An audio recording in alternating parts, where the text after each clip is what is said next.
Dacă vrei să-ți iei cazare în Marrakech pe lux și opulență, aici trebuie să vii.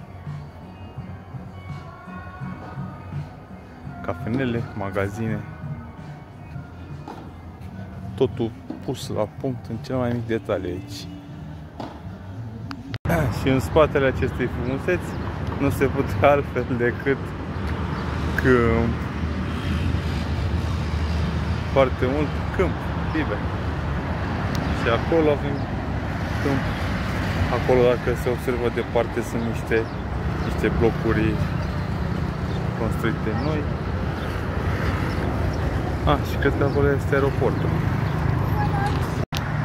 Da, se pare că marocanilor le plac bulevardele.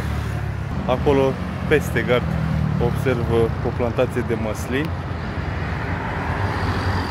Da, nu mă așteptam să găsesc așa ceva aici.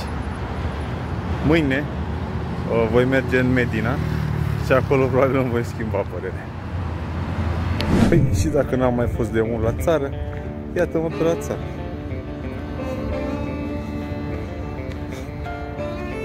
În mijlocul Marrakechului.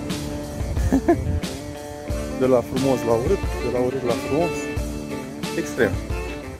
Cui nu-i plac.